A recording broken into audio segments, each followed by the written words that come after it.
o'clock? Yes, you're good. Good evening and welcome to the October 10th, 2024 meeting of the Historic Preservation Commission for the City of Bangor. My name is Edmund Chingusky and I am Chair of the Commission. Other Commission members in attendance tonight are Nathaniel King, Rebecca Krupke is not with us tonight. We have alternate member Peter Keebler, Vice Chair Liam Reardon, and present with us via Zoom we have alternate member Matthew Whitecamp. As we have just the five of us tonight, let's see, I guess Peter, since you are in the room, we'll let you handle the voting tonight. That's fine. Okay. Matthew, as always, I welcome your input. All right, thank you. So, if all regular members are in attendance, which of course we are not, associate members, in this case, Peter and Matthew, will participate in the meeting but don't get to vote. As we have one less than we need for regular members, again, Peter, you will vote for us tonight. Okay, thank you. It does say we need 5 votes for every motion, so that would imply that Matt would be also voting as well. So Matt, you can vote too. Also in attendance, we have Ann Creed from the city, Anya Collette from as the Analyst Planning Office, I can't read today, and Brian Scale. We do not have our esteemed consultant Mike Cullen with us, but we have his report, so we will also use that as part of our presentation, investigation. So, a brief explanation of the HPC. The Historic Preservation Commission has 2 roles. First, we serve as the Bangor Center Revitalization Area Design Review Committee, designated under Section 71 of the City Ordinances, which cover review issues in the downtown and waterfront areas of Bangor. And we have one such review or proposal in front of us tonight. Second, the Commission has several responsibilities under the Historic Preservation section of City Ordinances, including issuing certificates of appropriateness for construction of or changes to buildings within the city's designated historic districts. Depending on its location, we may need to review a proposal under design review criteria, the historic preservation criteria, or both. And again, 5 Commission members may vote. Design review applications must receive 3 affirmative votes to pass, and historic preservation or certificate of appropriateness applications must have 4 affirmative votes to be approved. So the order of the meeting will go as follows. I will call the applicants in the order that they appear on the agenda. When I call your project, I will ask you to present your application from the podium so that you are adequately recorded for anyone who wishes to participate. Once you have made your presentation, we will go through the consultant's reports, take questions from Commission members, and then lastly, any questions or comments from the audience. When questions are completed, the Commission will have a discussion of the proposal and the standards of review under which the proposal is being considered. When discussion is complete, the Commission will take action on the proposal to approve, deny, or otherwise handle it. For approval of a proposal evaluated under both design review and historic preservation, the Commission will make separate motions related to each type of review. And will then ask for Commission member votes. 3 final comments for applicants before the HPC. If it looks as if your project will not be approved, you may choose to withdraw your application, amend your application, and then resubmit your application for a future meeting. If you disagree with the decision of the Commission regarding your project, you have the right to appeal the decision to the Board of Appeals, and all projects need to be started within 6 months and completed within a year, otherwise a new application to the Commission will need to be made and approved prior to starting your project. So, we will start with our first order of business is the design review for 36 Pleasant Street, map lot 043-028, Bangor Center Revitalization Area. The applicant is TAC Architectural Group, owner is Bangor Savings Bank. For the Commission, approval is requested for a design review to remove a building other than the existing Front Street facade and construct a new building to be level with 24 Hamlin Way. And again, the property is map lot 043-028 in the Bangor Center Revitalization Area, so this will be a design review proposal. Thank you, Mr. Chair. For the record, my name is David Latulip with CJ Developers representing Bangor Savings. I'll do a brief introduction of why we're here tonight, and then Dan from TAC Architects will give you the particulars. Bangor Savings purchased this shortly after Barry Dunn left the building and moved downtown. Their intent was to create office space that Barry Dunn space was in and bring it back to life. The more we looked at the building, the more we analyzed it. Every consultant looked at it and said, okay, this building is in pretty rough shape. Structurally, it didn't really have the floor capacity to support a new building. Couldn't meet the life safety issues, there was big issues there. And then with all the new energy standards, it was a really challenging building to bring back to life. Floor to ceilings don't meet today's standards, especially with all the new HVAC. So every consultant said, well, can we just tear down the building? And Bangor Savings, being who they are, saying, no, this is our hometown. That's an iconic building. It may not be historic in architecture, but we've all seen it. It's there on the river. We gotta find a way to keep this building. So we went back to the drawing board, we talked to the consultant, said we gotta come up with a better idea. So we figured out a way to preserve what the public sees, which is that front facade, which is unique and, like I said, it's pretty iconic.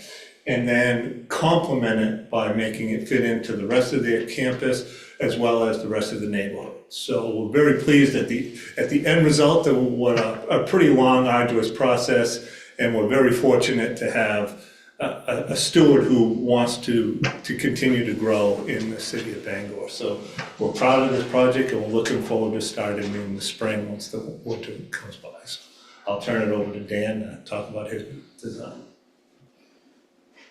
Hi, I'm Dan Miller from TAC Architectural Group. I'm an architect and the president of TAC.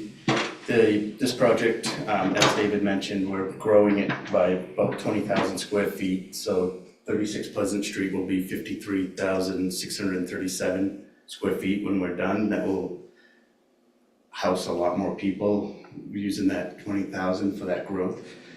What we're looking at is, I think in your proposals, you saw the kind of the base plans where we're keeping this main facade here and we're coming across the top and off the side, and then on the parking lot side of where people refer to it as Very Dunn's parking lot there, we're coming into this facade here. This is basically just the kind of the back of the house. 24 Hamlin will be our kind of our main entrance for everyone kind of flowing through the building. We on this facade here, I'll start here, is we have a kind of a brick piece that kind of relates back to this brick building and some other features in the area. We have some charcoal colored canisters lights to kind of help with illumination of that area in that parking lot. The colors on the building here are all kind of reflecting back to more on the 11 Hamlin side, so that we kind of like pop off of this building a little bit, so we don't try blending too much on these two buildings, because they, on the main face of the building, you'll see that they have truly different type of facades, so we didn't want this feeling blended in too much, so we used the same colors in the campus and in the neighborhood to try to complement both buildings come across. And then this material here on the tower is what's being used on 11 Hamlin's tower. It's the wood panel, and I have samples of that with me. This side this is a condo over here. This is a side that you'll see when you go down Railroad Street pretty much. You won't really see it much. You'll get a glimpse of it from the Pleasant Street, but more on the railroad side. Again, we have the brick coming up. It matches up to this side, and then we have the a metal panel on the top. The light canisters are on this side too, to help kind of tie all the sides together. It's a little tricky because this side here is a 3-story, this side here is a 5-story, because it's like that big elevation change. One of the questions that came up in the review comments from Mike Pullen was, how are we addressing the edges of the slab, because we're tying the slab plates to a 24 Hamlin to make it flow better, and it was a great question, and we had thought about that very hard when we were working through this. And the flow plates here, we have one that comes into the glass just about 8 inches above.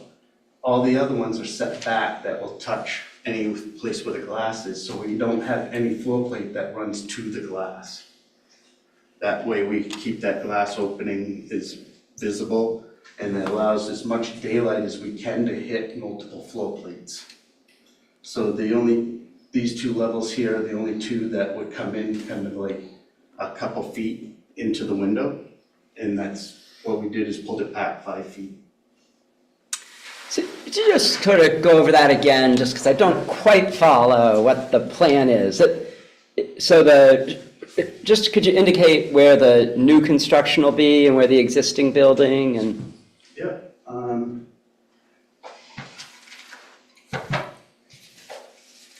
So So you all have floor plans.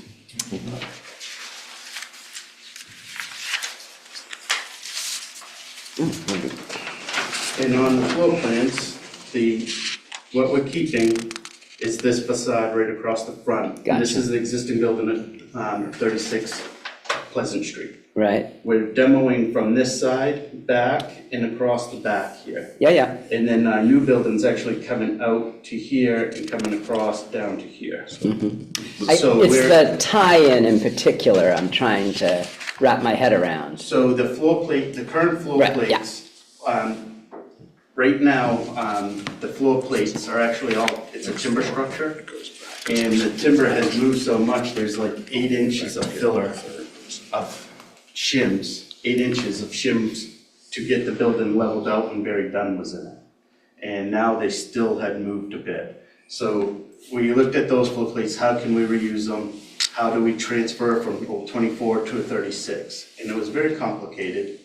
We ended up looking at it, going, it would be more useful for floor plates for getting the amount of people we need to get the floor plates to line up. So what we did was did multiple studies. And we looked at lining up floor plates at 24 Hamlin, and then what would it affect to this facade? And right now, the floor plate for 36 comes in right between these two windows, and this one comes in here. And what we're doing is we're moving it up, but pulling it back about 5'6" inches from the face of this facade back, and then as well as on this floor plate. So you can actually look down and look across, so the natural light will get deeper into the building. This is cutting through an elevator shaft, but it will actually bring light deeper into the building. I had the same question. The way he Yeah. explained it is, he's basically creating an atrium. Right. So you step back, so if you're at this level, you're looking down at the window, the other one, you're looking up. So from the outside, you don't notice the difference, but if you're sitting inside, 2 stories get the benefit of that light, which I thought was a creative way of solving. But It's the, in these 2 stories right here. the difference you're seeing is if you look at the tower on the right, you can see where the floors are there generally, and they carry through onto this side, but they don't match the windows here. Right. So because they don't match, you pull the floors back to just leave a face there Yeah. from the inside. So we don't, so you're 100% correct. So this is a spandrel panel, so you would not see slab edge, right? And that slab edge, if we carried it straight through here, you would actually see it going through those windows. Right. And it would be like It would within look odd. inches. Sure. So what we did is pulled it back 5'6", making an atrium, so you don't really see that edge anymore through the glass.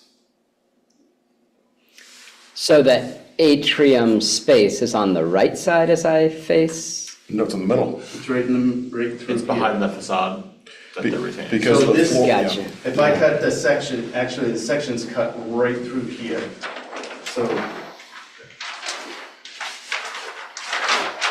Yeah, it took me a while to figure it out. Said, what are you doing? I'm getting there. So that section that I showed you is cutting right through this Oh, okay, existing right here. facade, right here.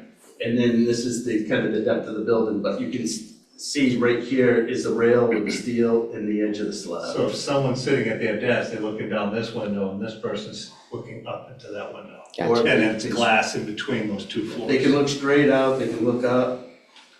From the inside, you've got a wall of windows, Yeah, and you see it from those floors. Yeah. But from the outside, it looks like one continuous building. Yeah.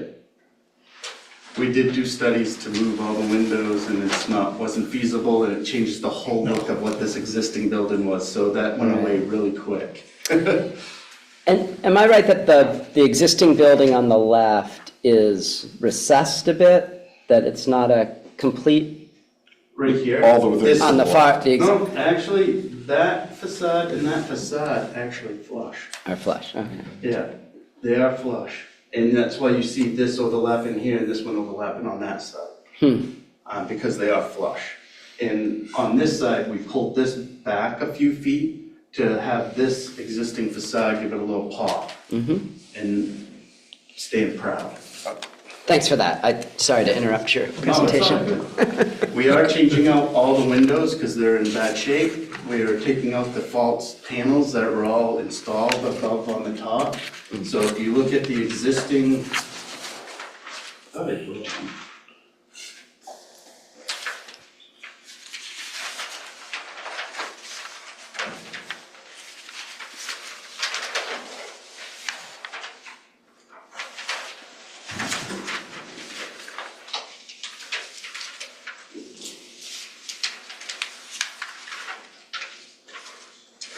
Show you on this one. If you look at the existing, you see how there's a wood filler panel on the top that shouldn't have been in there.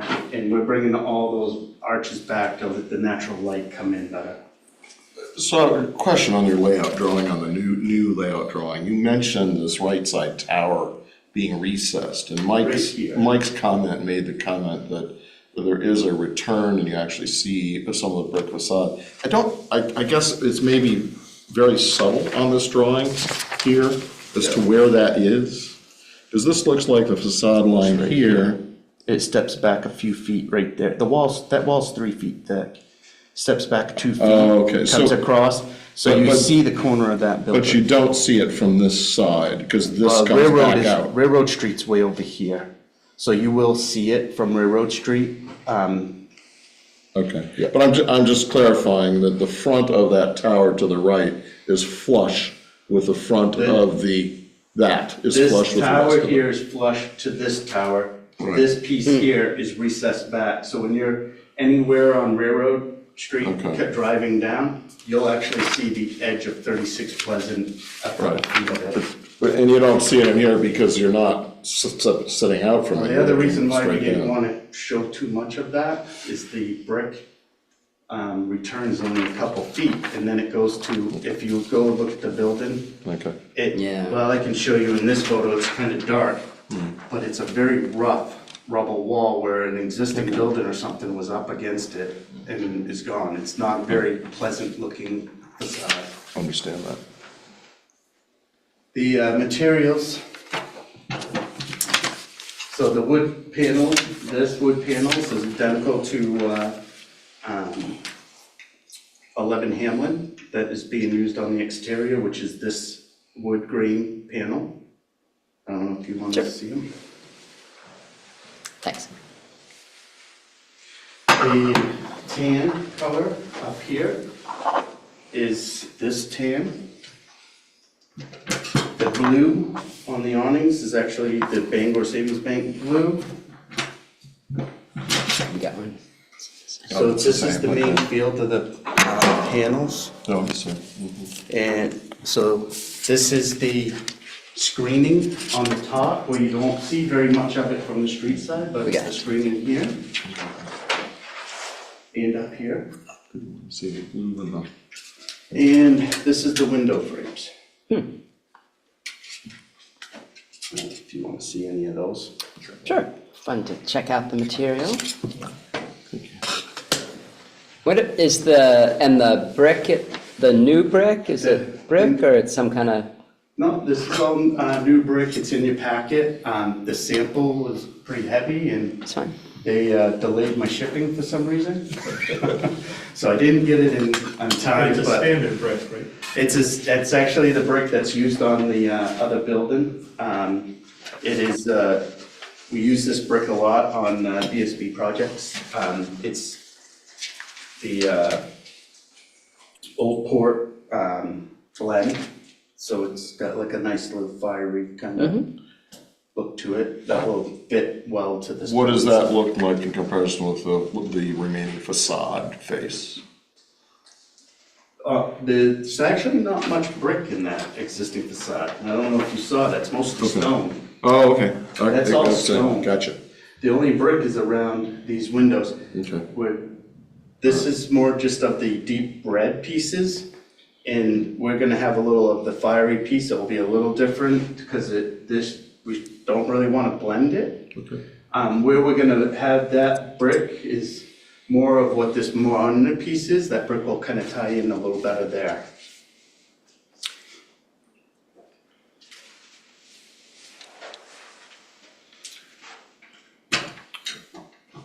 I have a question about, so I'm kind of curious about your understanding of how people would access the building on this side. You know, there's obviously that They railroad don't. track. They don't. No, I can explain how we access the building.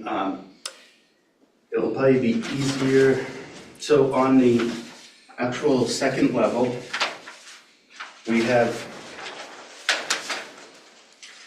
the main entrance of,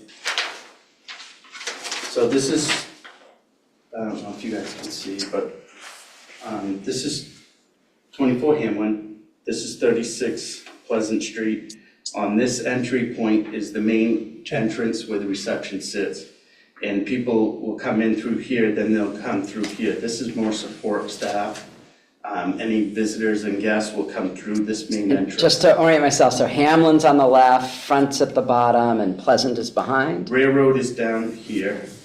Well, Front Street's down here, I'm sorry. Yeah. Railroad's here, Yeah, and Pleasant's back here. okay. So the main entrance where the circle is, this is the existing building of 24 Hamlin. Yeah.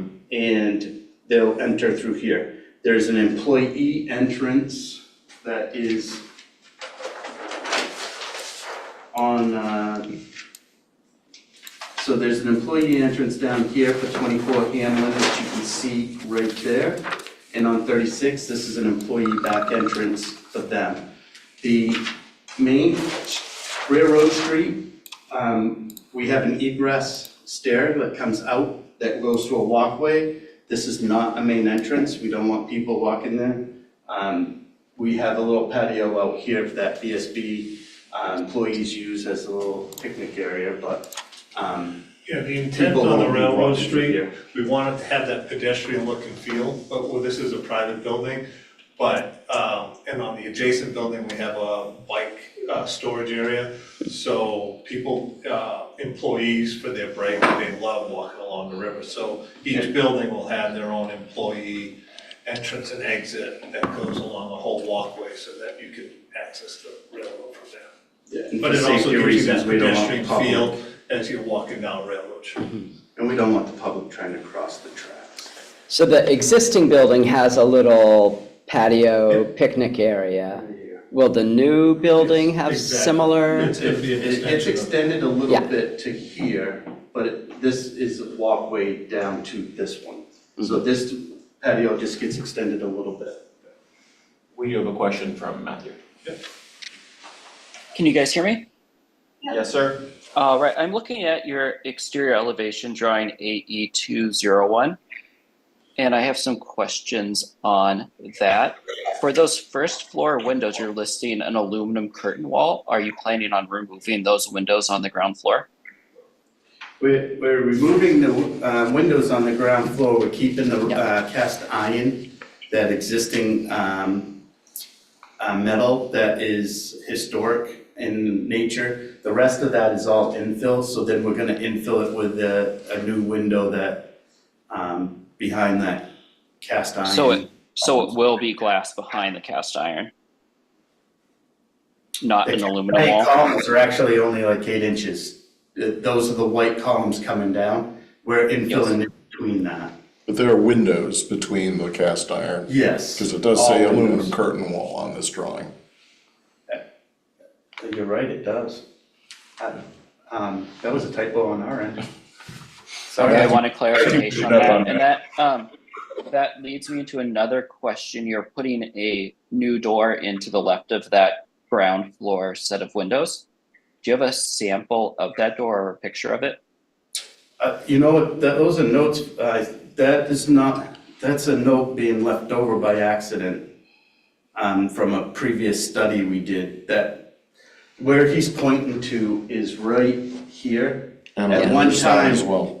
Yeah, at one time, we had these as entry points, and I apologize, I didn't catch it. That note does not, those doors don't exist there. So those would be windows. Those are windows. The only door that for 36 Pleasant we have is this one on the new stair tower. Okay, and then These- just one more quick question. You're listing on the Summer Street side elevation on that same drawing, a fiberglass cornice. is that a matching cornice to the other Bangor Savings Bank? And do you have a better drawing of that? That cornice is identical to the one that's on 24 Hamlin. Okay, perfect. Right side, it's identical profile. We kept it identical to help cap the two buildings and relate to one another. The only difference between the two is just the color. Okay, I just wanted to, I thought it would be nice to have those match. Did I'll you have some more consider, questions for you later. did you consider making the cornice on that tower the same color as the cornice on the other? We have considered it, we didn't, I kind of vetoed it. would Why I connect it. vetoed it is it looked very light and didn't feel like it capped the tower. So if we put this cap here a little darker to match up to the wood, it made it feel heavier in capping it and made it feel like standalone. When it was lighter, it jumped out at you. When it matched up to this color, it was really like sticking out too much. So in this front street view, the roof line is horizontal, but it looks like in the architectural drawing, there's a building behind it that has a pitched roof behind the existing. So this is actually a rendering, it's a perspective, and from ground level, you don't see the pitch I see. roof. So if you look on our architectural drawings where they're straight on, Yeah, actually, Yeah, it'll be a pitched roof and we're gonna put solar panels. You'll see it. Yeah, the building. there's a pitch roof that comes Yeah. across here, that's existing on 24 Hamlin. We're extending that a little bit out because we're extending it into a little bit, a few panels into our penthouse of this roof. But you can't actually see this roof very well from ground level. right. This looks pretty big and bold on this, but when you're at street levels, your viewpoint, vantage point of it is Yeah. actually very minimal. Yeah.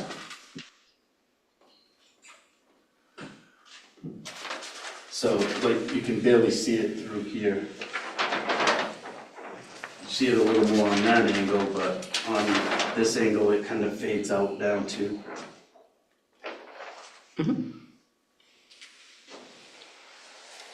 Could you go to the next, does anyone else have a question about this facade? I'm gonna move on to, We'll have comments, but I think we wait to, I don't know how far to go with questions and comments at this point.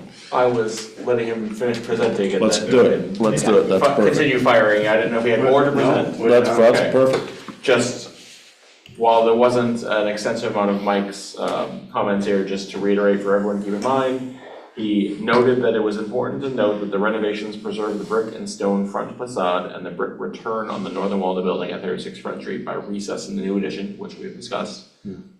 The massing, scale, and materials are consistent with other buildings in the area.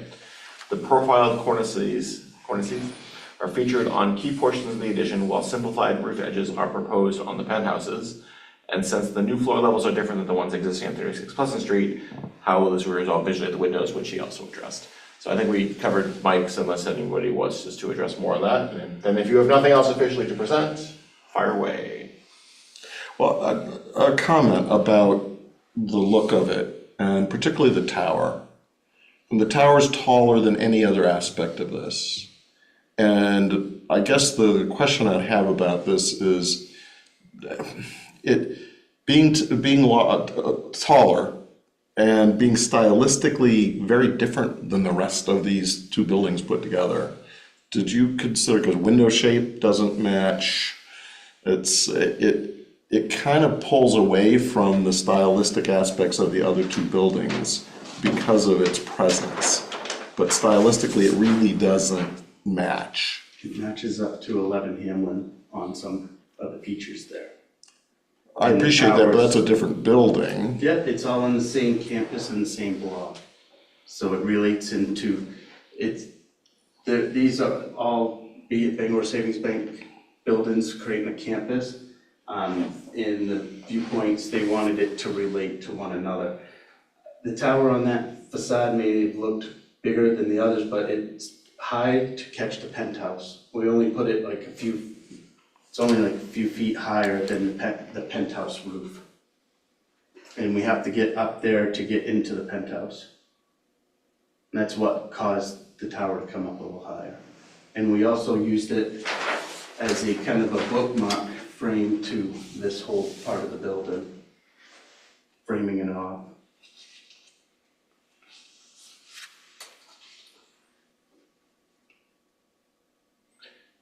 The penthouse is mostly mechanical and, It's all mechanical. yeah. Yes. So none of it's exposed, we don't have anything on the ground level that requires fencing or screening, we put it all up on top of the roof. And Yeah, all the, they set it back, so you really don't see it unless, well, if you're across a brewer, you might see it. the penthouse is up here, and then we have a actual roof screen that is in the piece that's perforated. You'll get a little glimpse that that perforated panel is actually also used at the cross center. And the high mechanical equipment. And we have a generator and a chiller up here on the roof that you won't be able to see with this roof screen. So it's hiding all the outdoor mechanical equipment, and so it keeps the whole ground area nice and clean.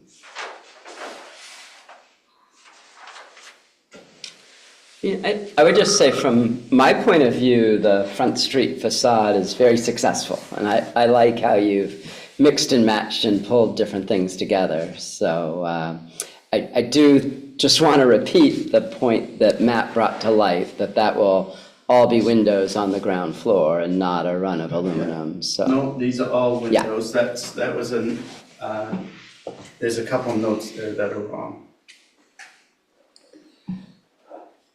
So I will ask a question about the next side of the building. Please, if I that's, think it's good to go that direction. I'm curious about, you mentioned the two lighting pieces on the side there, and will there be a stairway along the side of the building? Oh no, this is way too steep. Okay, This is, what we're doing is creating our water, then we're coming down, and this is all ledge profiled, down through here. It's very steep, not walkable. yeah. And what is roughly the distance between I think it's a condo you said that's on this side of?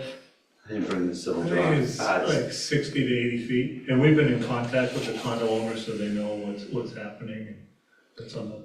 So the perspective we get here is basically from leaning against the condo? Actually, this photo, pavement to the condo is like right in here.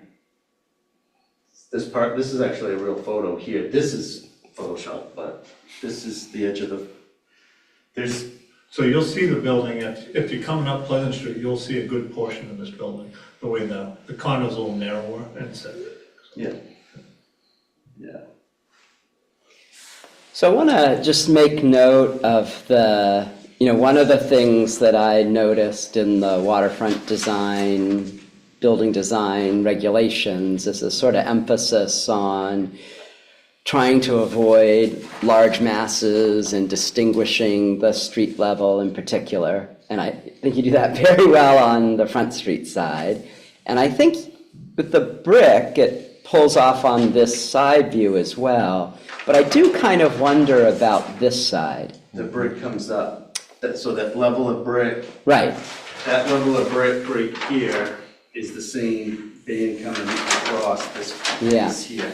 I guess my Different concern ideas. is just that the ratio of that brick is so reduced here. It doesn't really, at least as I am looking at this sketch, doesn't really seem to distinguish the ground floor. Not, even though, again, now we're on to 3 floors, I guess, instead of the much larger facade. But it still seems like quite a wall without a whole lot articulating that distinctiveness of the pedestrian level. I think it might partially be because when you look at this, it almost looks like it's 2 stories, not 3, because of the way the crossing pieces go. The actual floor plate's down here. So the parking lot and the floor level, when you're inside the building, the window's here, right? When you're outside, the grade's only 8 inches below the window. So it's a little different in the scale, and when you start manipulating on that, it's hard to do with being recessed down. So this ramps down to get to the door. Oh, I see, yes. And the existing right now goes down a whole story. It's a very narrow 8-foot light well. And there's actually, the entrance to 36 right now is actually a bridge. Yeah, over, it's an old.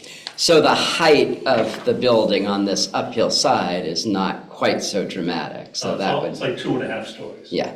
I think it actually might be lower than the condo, or about the same height as the condo. Yeah. Because the condo's 3 stories.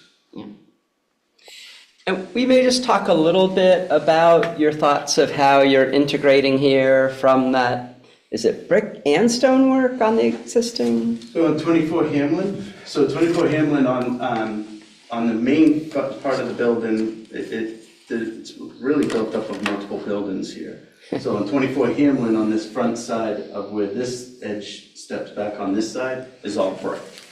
And then it transfers to this kind of wing here of a mix of stone and brick. And then what we're looking at here with our new building coming in, we didn't want to just put those two together, so we used the same materials as the stair tower, which is our entry point, and we changed that back to that wood so that it didn't touch. Mm-hmm.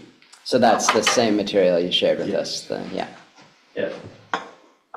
So the brick from this building or this metal panel don't ever touch, it's being separated by that wood green panel. One of the things that I noticed in looking at this from the existing is that, you know, the existing does have windows that have a little arch to them. And you know, stylistically, this is a big departure from the existing view from Pleasant Street. Right, You know. because we're not, You know. right. And so, I guess, I understand that you've taken away the entire building except the facade on Front Street.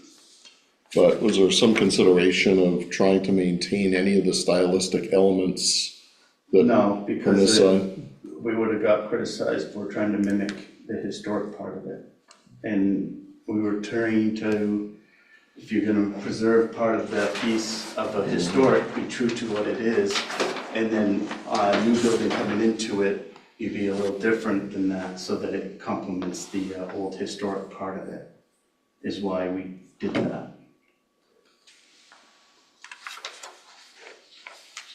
It was done intentionally, not to try to mimic it. So Matthew has a question as well. But go ahead, Anya. I just wanted to comment that this isn't in a historic district, and the standards for design review are a little different than the historic district standards, and it doesn't include a provision about not trying to mimic historic buildings. So I just wanted to put that out there. Matthew? I guess I was wondering, it's kind of along what Peter's saying about preserving this Pleasant Street facade. I guess I'm reticent, or it gives me pause to demolish that side of the building. I think those curved arch windows are very pleasing, along with the rubble and brick. I think it ties into the Hamlin Street building really quite nicely. So I guess we can discuss that between ourselves later.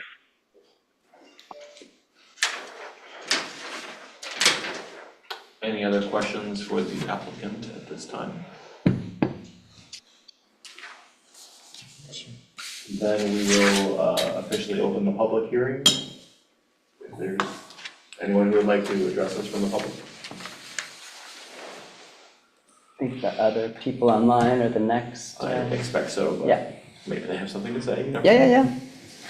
know. Hearing nothing, I will close the public hearing and we will continue with our discussion. Just a clarification about as you were saying about this is not an historic district, correct? It is not. Okay, and so from the standpoint of our approach from Historic Preservation Commission, we are not actually looking at preserving historic in the same way as we would in an historic area, is that correct? Would you like me to review the criteria for design review in this area? For this area, Well, is that helpful? that would be very helpful, yes, thank you. So Okay. the applicant included as part of their application, the standards with their. No, I need to review that, so that is What what they did. this is, okay. And then All right. Also, it looks Yeah. like the city included, unedited Okay. versions, I suppose. Okay, Yes, and you also function as the Bangor Area Center Revitalization Yep. Committee, and so that's what this is in that district, so it's different, separate from the historic district review. okay. We don't often get ones that are just this, like usually it's. So the certificate of appropriateness, that is under historic preservation, whereas design review is under the other section 711.1. Okay. So it gives us the standards for.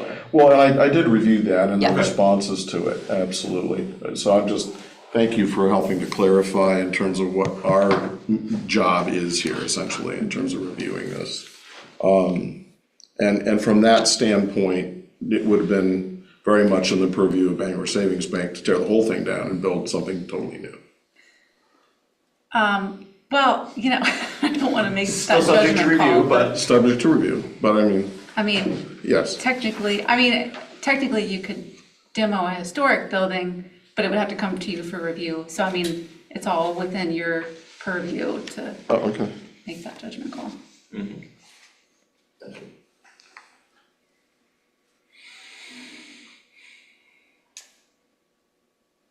So we close the public hearing. yes. Well, Nate, do you have anything you would like to discuss? No, You've been as quiet as me, so I'm just checking in with you. no, just listening. Matthew? Yeah, I guess I feel that the architect here has really done a very nice job on the Front Street side of this building. I think it is a nice blend, like Liam said. But I have a lot of pause to demolish the Pleasant Street side. I don't find it palatable. I think that the rubble construction and brick is really a beautiful feature, and it ties in nicely with the Hamlin Street building. So I'm really reticent to do that. And the square, the rectilinear windows, as opposed to the arch windows, I don't care for. Okay. I would be interested in a little discussion amongst the commission about that discussion of choosing not to mimic, be different than, if you will. And I guess the question I would have is, are there any sort of standards about that one way or another? I mean, I do think that, I agree with Matthew that there's an historic character to the present facade from this side. And there really isn't with the new structure. And so I'd be curious, as a relatively new member, if discussions in the past have addressed that a little more specifically in terms of, I would think that you could probably argue a little bit on either side, which would be to say that with understanding this is a new construction on this side, it's very much not an historic thing, but the question would be, would there be certain stylistic elements that might lend it to have a little bit more of that character? Or, again, I may be just putting forth my naivete in terms of, with Mike not being here, he's usually the one to be very clear about some of those issues, but. He articulates it well. Right. So I would point you again to the standards, because that'll give you some pretty clear things on which to review this. Because it doesn't actually state that, what I'm suggesting, in It terms of doesn't. tying into the historic nature otherwise. No. Okay. So I don't know if we're out of the Q&A section now, but I would ask, maybe this would be a question, because you know, this was The podium for it. this was the facade that is, yeah, obviously, to me anyway, the Front Street facade is terrific, and you've done a really nice job of blending a lot of things, but keep it here. So I guess, so as I looked at this and thought about that scale, and is the pedestrian level distinguishable enough as the design calls for? And I'm gonna read out one of the lines here, and I think you could help to explain in a way that is a little harder for me to see how you have met some of this requirement. So in order to break down building scale, this is 711.1A building design, number 8. The code suggests some strategies to help differentiate the scale of a large surface. And 8C talks about projecting bays, recessed balconies, roof shape variation, clearly pronounced ease, distinct parapet design to provide interest, individuality, and appropriate scale to new structures. And so I could see some horizontal, you know, beyond the brick that we've talked about on the ground floor. Can you talk about some of the other strategies to break that scale? Yeah. Off on the front side of the building, we have a sunshade here on 24. We carried it across on this side, and on this side's a north face, we don't really need it. On this side here, we put in 2 rows of that. We got brick up to this point here, and then at one time, we actually had a canopy through here for street scale, but it's kind of low when you look at it from a vehicle pedestrian side. So this is kind of creating the street scale Right. through here. We have the lights, fixtures helping with that as well, and then the entry canopy being blue kind of creates that line coming across. And these are little darker panels through here because they're spandrels. So they're not all windows. This is all a curtain wall.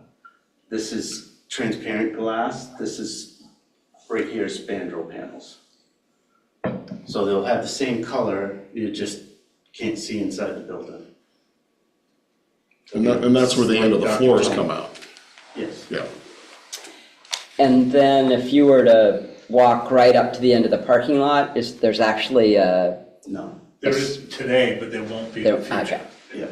So that'll be there's We'll actually a look- sidewalk. So right with now, the- the parking lot's up a little higher, we're bringing it down and then to this level. And right now, this, the current level is down another 4 feet. So it creates that like 8 to 10 foot light well in there. And on the existing photos, you'll see that there's a lot of things that have been done to this building, a bridge, and they kind of like took out parts, and there's been modifications of infills on this other side. So this side's been a little rough on that aspect.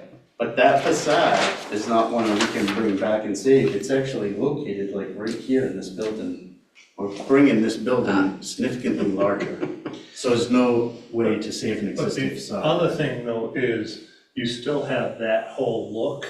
So the only time you're seeing this look individually is when you're directly in front of it. And if you're coming from this direction, you'll only see that portion. But if you're coming from up the street, which is your predominant view, that's what you're predominantly seeing. So you do pick it up. There's not many people that drive Summer Street. The only people are the ones that work there like I do. I work right over on this side. The more prominent is gonna be Front Street and on this.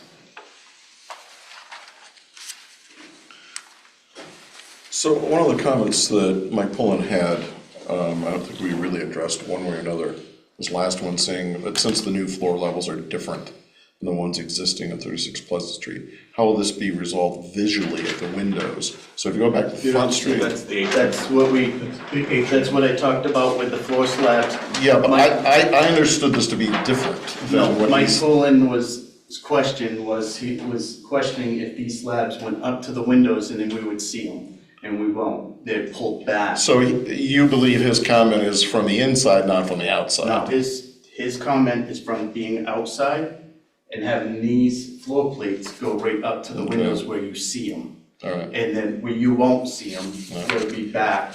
See, I interpret it as a differently from the standpoint of, go back to the, that one right there. Yeah, right here you would see floor No, plates. no, no, I'm not talking about the middle part, I'm talking about to the right.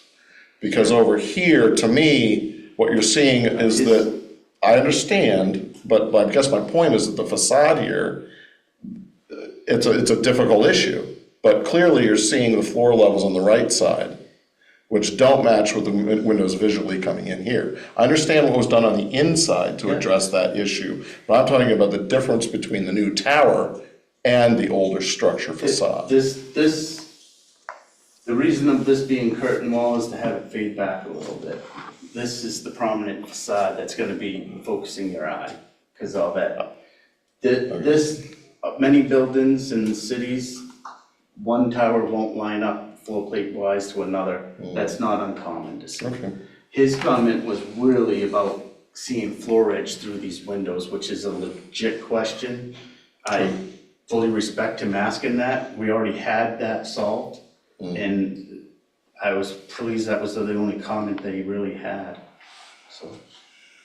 Okay.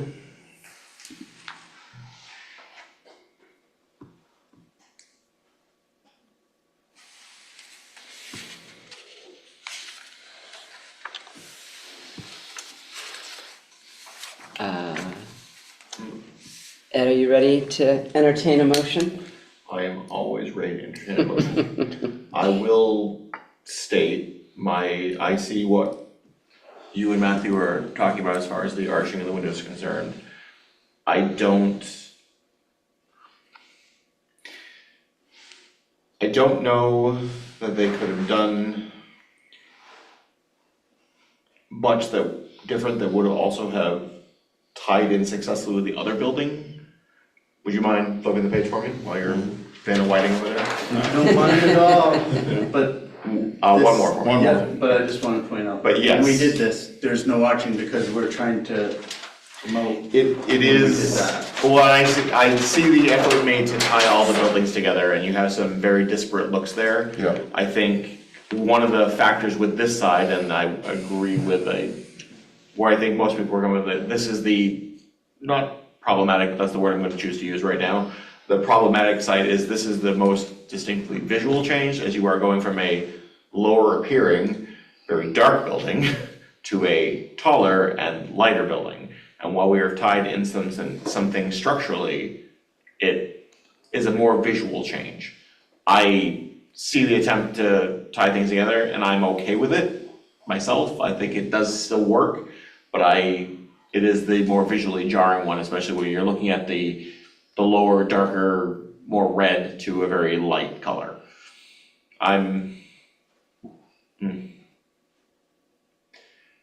Matthew, do you have anything else you wanna bring in with us?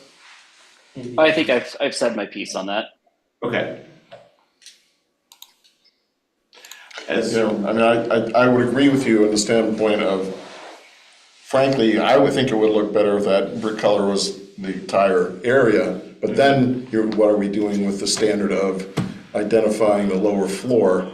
Yeah. You know, to me, it would tie better with it being brick all on this side. Well, and you're going from the 5 stories to, Yep.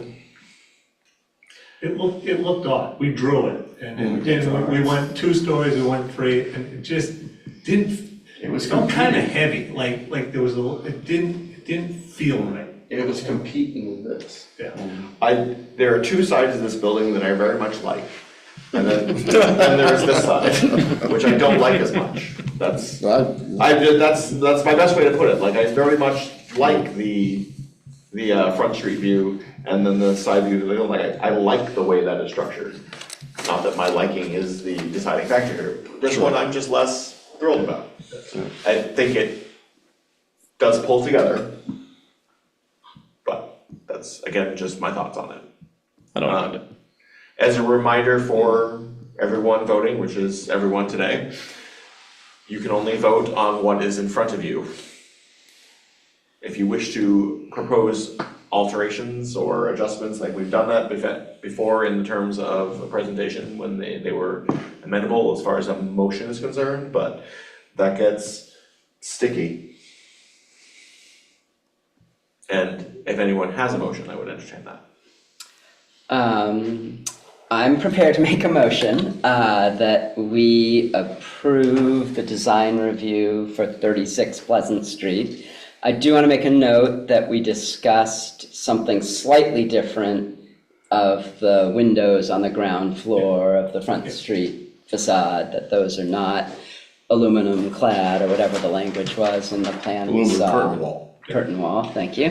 So those are windows. And I think on the form itself, you checked both design review and certificate of appropriateness, but we are only considering this for Whoever I turned it into. design review. Yeah, so, yeah, that was just an error on the application. Yeah, but just want yeah. to make sure we've got that straight. So the motion is to approve design review for 36 Pleasant Street with this one modification of the window on the ground front street side. Second. Okay, I have a second. We'll do a roll call vote just because. Matthew, we'll start with you. No. Nate, Yes. Peter, Yes. Liam, Yes. Yes. motion carries. Thank you very much. Thank you for your time today, gentlemen. Thanks, it's a big project. It is. Interesting to see it go forward. And not an easy building. Yeah, And we're trying to preserve some of that rock work, and it's just rubble. And they had this funky caulking around it. It hasn't been duplicated anywhere else that we've found. you guys have quite a campus when you're done with it. All right.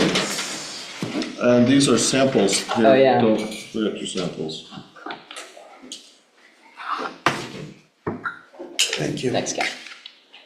Next on our agenda, we have a certificate of appropriateness for 69 Highland Avenue, map lot 032-078. This is a historic site. The applicant owner is Noel Deckman. Approval is requested for a certificate of appropriateness to widen the driveway and add electric garage doors. The property is located again at map lot 032-078 and noted as historic landmarks, the Greta M. Moore House on file in the office of the city clerk. So, My reading of this, it is replace door with a door, not doors. I didn't see two new doors. that is also how I interpreted the presentation, but we'll let them present that. Okay, The gotcha. language said doors, so I read That is doors. correct, yeah. We will, in that respect, call the applicant forward to the virtual podium. Hey, we are on Zoom. Yeah, yes. But yes, without you would ask. so if you just want to introduce yourself for the sake of the public record and then describe, just a brief description of the proposal before us. Certainly. My name is Tom Mitsulovich, and I'm here with my wife, Noelle Deckman. We reside at 69 Highland Avenue, and effectively the proposal would be that, well, if I could start with a little bit of background, the carriage house / garage is developing a fairly significant tilt right now. We're looking to have that remedied. And it is a fairly substantial project that's going to involve having to replace the existing foundation, all interior work that's not going to affect how the garage appears on the outside. But while we're doing that, our hope would be to, when we replace the existing foundation, to put a cement slab in there. And have a actual functioning garage as opposed to the wooden floors that we have right now. And that would entail widening the existing garage door. It would be a single door that I believe is approximately 16 feet wide.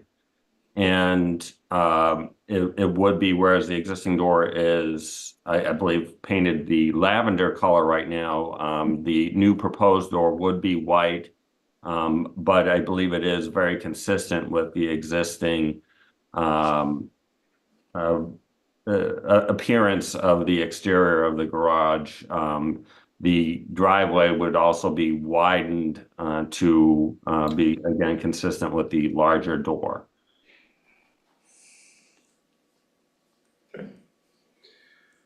Just for the record, for the group here, Mike's report, just as a note, the Dolan Foghouse, Victoria and Morehouse, looking for widening of driveway and addition of electric garage door. The Fogg and Dole House is a second Empire style house built in 1876. It was sold to Greater Moore in 1886, and the garage likely dates to around 1900. We are applying the alterations part of our evaluation standards. And his commentary was, the existing garage door is shifted to the left, the proposed garage door is 16 feet wide, and he asked if the new door will be centered in the facade facing Highland Avenue, and I believe I saw in your response that yes, you were going to maintain your offset, but of course the door will be a little bit bigger. Yes. I'm sorry, that was a yes? Oh, yes, sorry. Okay.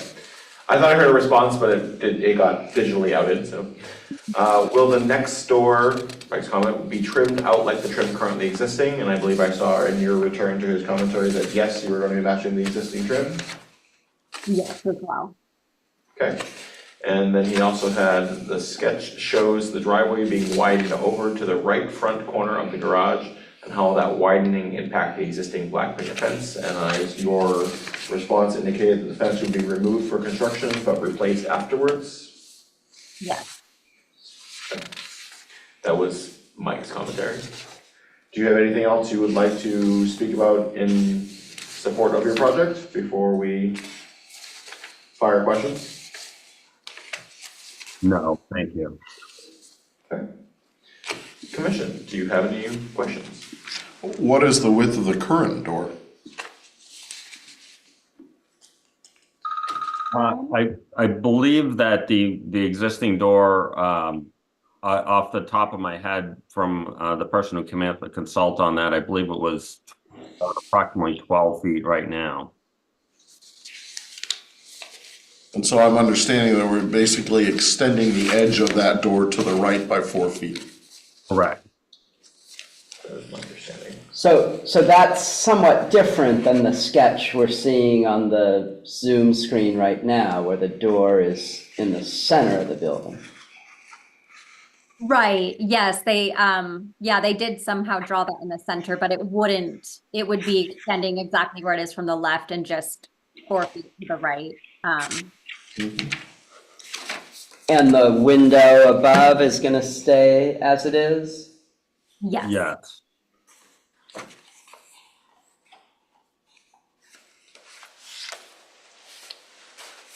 Any other questions, gentlemen? Matthew, any questions from you, sir? So key's off. I have no questions. Oh, there is. Thank you, Matthew. Nathaniel, any questions from you? No. Okay. We will close our commission question time and open the public hearing officially. And so we will close the public hearing. Any further discussion, commissioners?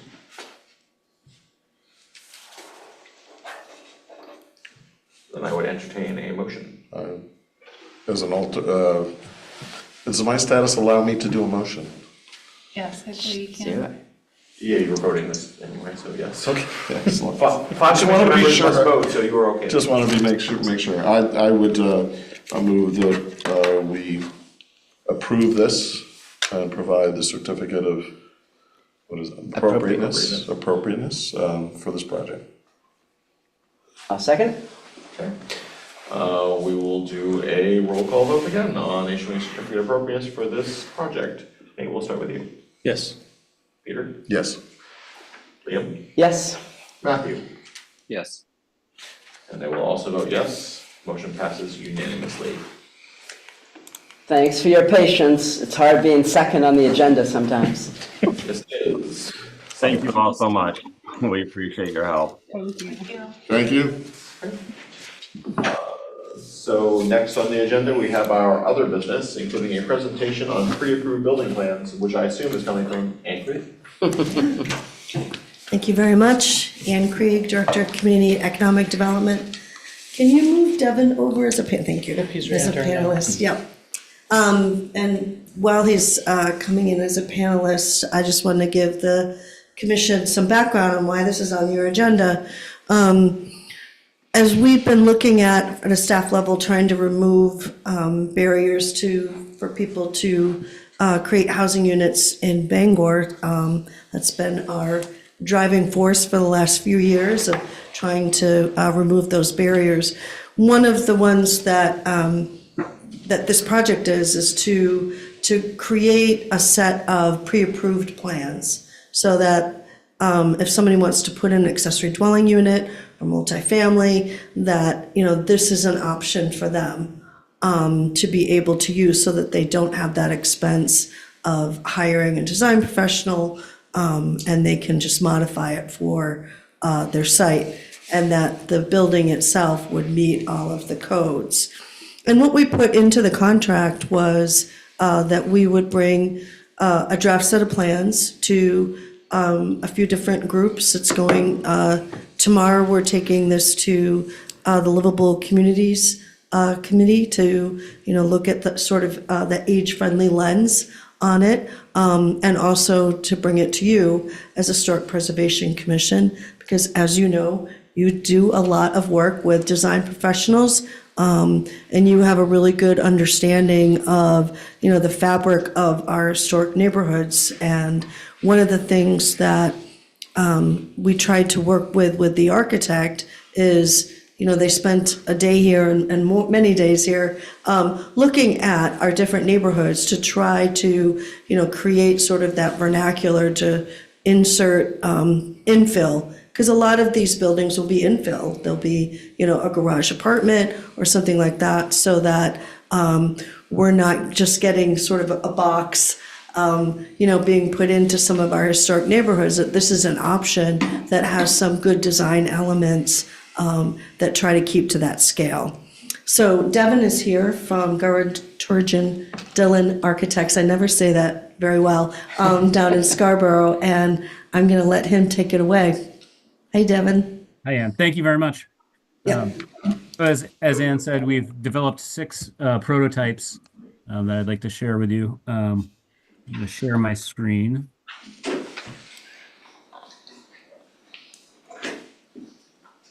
Okay, and can everyone see that? Yes. Okay. So this is the first of the 6. This is an accessory dwelling unit, a studio, Cape style, very efficient with outdoor porch. The second of these is taking that same layout but putting it above a garage, oriented with the entrance on the short side so that it could be placed at the end of a driveway if somebody had space on their lot for a second unit. And next we looked at a 3-unit building. We had toured several neighborhoods, and this was looking at the Tree Street neighborhoods, sort of reflecting some of the architecture that's there, but translating that into a triple decker with decks off the back. We also looked at, this is sort of a different style 3-unit building where you'd have an accessible unit on the first floor and then 2 townhome style units above with living rooms and kitchens, and on the 3rd story would be the bedrooms for those townhome units. And next we were looking, there's on the west side and like the Fairmount, there's quite a few capes, so we looked at that sort of language to develop a 4-unit building that resembled a cape. These are very efficient units with each has an equal layout, but each has access to 3 sides of exposure of windows. And the last design we looked at was another 4-unit slightly larger. And this, we were looking sort of a not quite so contextual, but something that could be built in a neighborhood with a little more flexibility in design. And these would be larger, 1,000 square feet, with optional, options for decks and really just allowing for some flexibility in all of these in terms of siding and detailing so that people can really get a design that works for them. And with that, I would welcome your comments. Thank you.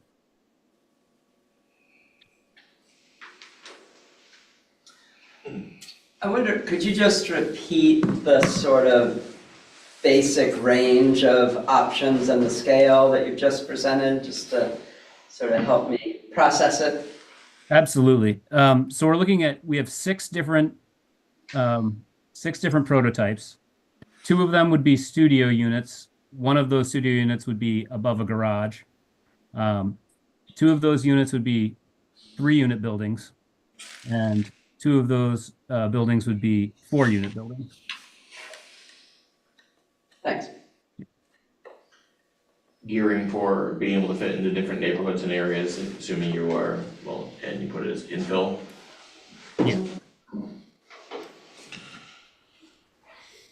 Can I ask a question about the desired process here? If these are accepted as, plans that can be used, does that then take away the Historic Preservation Commission's authority in historic areas for putting these up? No, I forgot to make that clear in the beginning, that your comments today are not binding. So if a property owner in one of the historic districts wants to come in and use one of these plans, it would still be subject to your review in terms of how it fits, with those same requirements. Do we have any idea how many people have not built structures because they don't have access to ready-made plans? We don't, we're just, we're looking at this as another way to introduce, some good design practice. There's a lot of use of, prefab housing, and which works great, and it can be very affordable. And there's no reason why some of these couldn't be done in a prefabrication, company. But we just wanted to introduce some options for people that meet the code. Go ahead. Oh, go ahead, Peter. No, it's fine. Go ahead, Matt. Appreciate it. Oh, I was just asking if you have a rough idea of a cost point on these different designs. Just like even the roughest idea of what the different designs would cost to build. Because that seems like the largest barrier, not the design barrier. We have not done that exercise yet. Okay. I guess speaking from just sort of a historic preservation perspective or point of view, these designs don't show much detail or ornament. And, that would be a concern I would have if these would be coming into an historic area where, architectural ornament was important, in terms of the character of the neighborhood. Mm-hmm. Yeah, I echo what you're saying, Peter. I think that these designs would be really valuable to folks outside the historic districts, but I think within a historic district, we really have to have an ad hoc design so it corresponds with the neighborhood and the adjoining structures. Yeah, corresponds with the property itself, Yes. Right. But outside of those districts, I think that there's merit to this.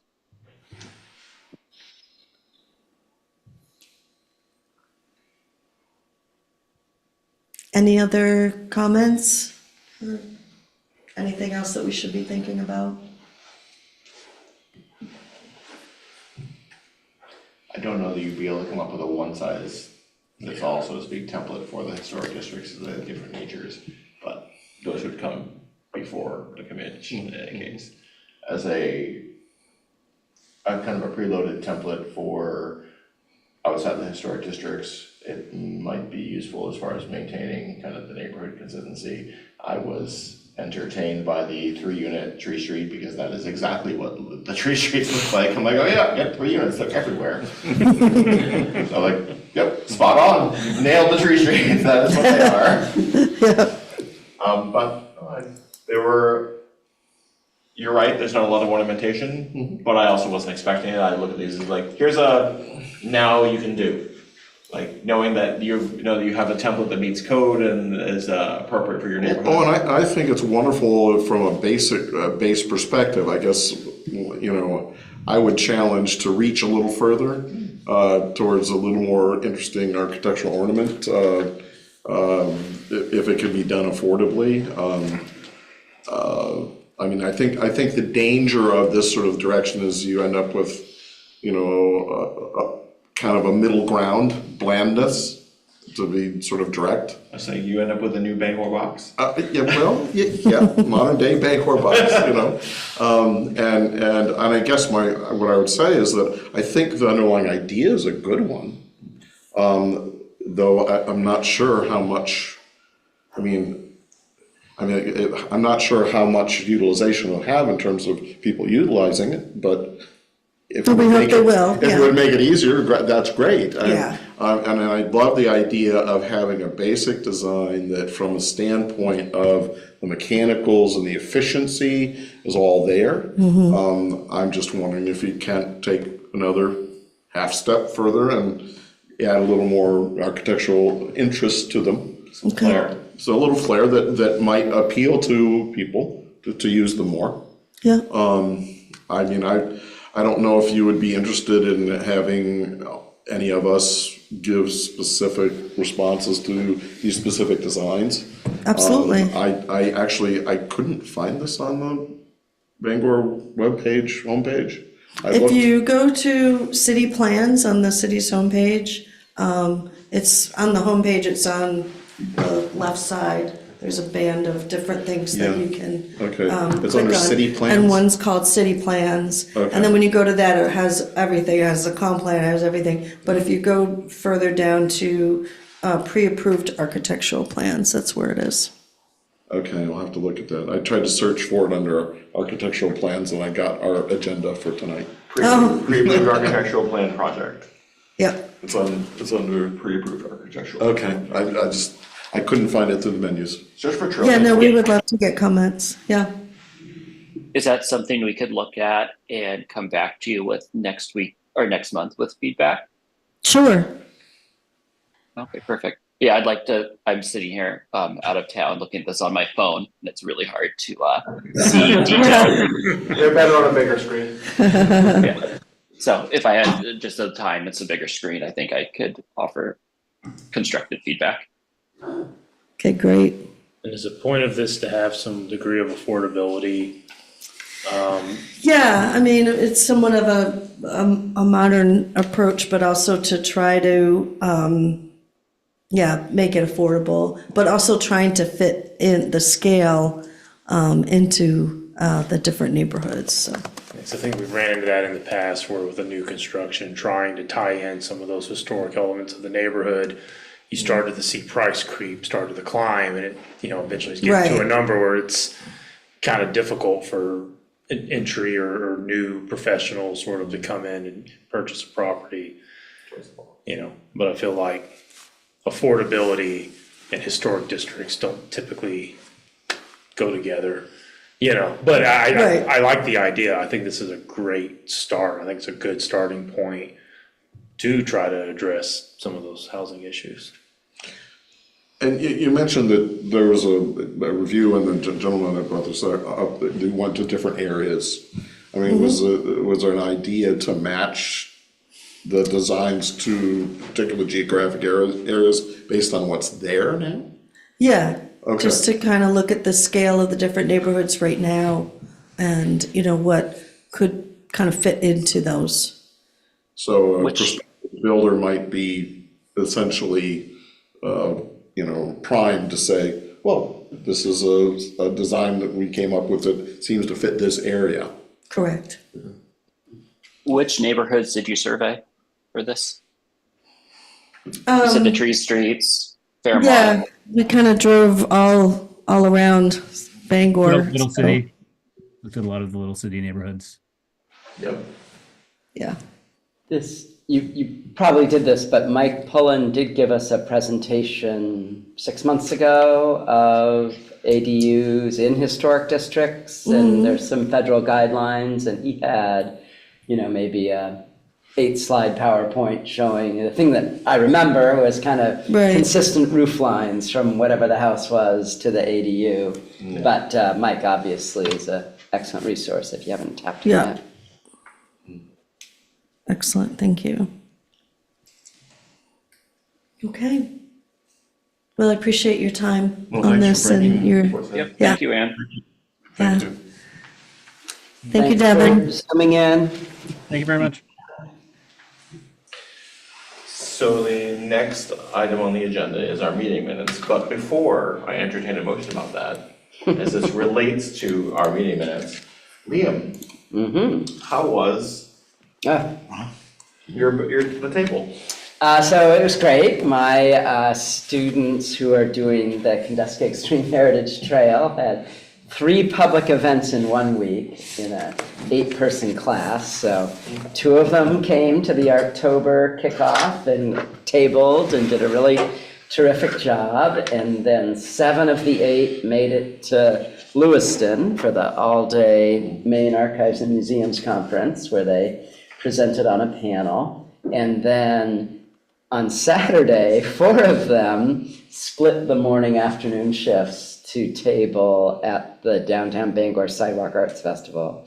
And it was quite rainy in the morning. Yes, it was. And we thought a table and a tent would be provided, but they were not. But they were able, these resourceful students connected with library staff who were able to find a table and a tent, and then the rain let up. And they reported quite a bit of foot traffic and quite a bit of interest. It seems like it was, despite the challenges of the opening hour or 2, that they had a really good experience. So I think it came off pretty well. By good fortune, I had another obligation, so I was not sitting out in the rain, but I did get some frantic texts about, we're not quite sure what's going on.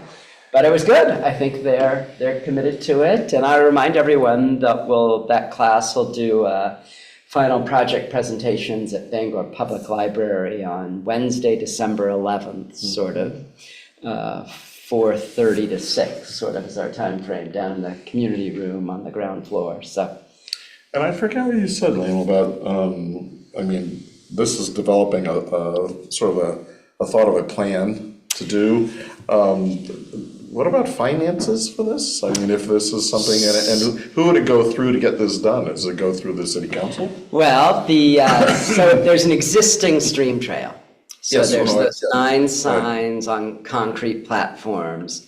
And so that's really Or not. kind of the low-hanging fruit, right? They're already mostly illegible, really need to get replaced. And I think Anne both through the city planner's office and through Parks and Rec, there is some funding set aside. Okay. And I think it's a bit of an embarrassment. We've wanted to address it for a long time, but Great. finding the time to put sort of the intellectual energy into it. So hopefully we're gonna, my goal, it's a lot in 15 weeks to sort of get the students through this Absolutely. process. But I remain hopeful that we will have 9 proposed signs that will then, I'm not exactly sure how it, I presume it will come to this commission and others. And, I think with a little bit of luck and a little bit of effort, it might actually be installed sometime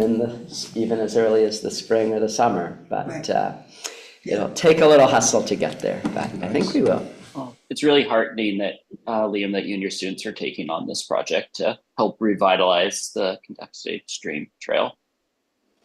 I think it's really great for the students. It's fun to have this sort of practical side of, it's not just another semester paper, but it has a kind of tangible quality. So I think that's why I see such impressive turnout on their part, even doing stuff outside of regular class hours. So Yeah. And it leaves a lasting mark on the community. yeah, so we're happy to be working on it. We'll figure out the next thing for next year. Forward to hearing more about it. Thanks. And now we'll return to our regularly scheduled agenda. So did anyone have any concerns about the minutes for the last meeting? Move approval? Second? Matthew? Yes. Nate? Yes. Yes. Liam? Yes. And I also vote yes. Meetings are approved and, Can I add something? of course, you can. I just wanted to suggest on whether it's design review or certificates of appropriateness. I would caution you all about drawing a line between being like using your own personal feelings about something versus whether you feel it meets the standards. And if you feel that it doesn't meet a particular standard, I would suggest drawing that out and discussing it. And if you all agree that the applicant doesn't meet that standard, maybe ask them to come back with a change, with a specific change you feel would meet the standard. And we gave this advice to the planning board too, but it just makes sure that that you're not being arbitrary in your standards, and make sure that you're following due process for applicants when they come forward. So I just wanted to put that out there. And if you still vote no, I would, kind of going along those same lines, state your reason for voting no. Okay. Does that make sense? Yes. Okay. Thank you, Annie. Yeah, you're welcome. And I will include that in the training in January, so everybody knows. Thank you. Yeah. You're all free to go. Meeting adjourned. Thank you for everyone for attending today.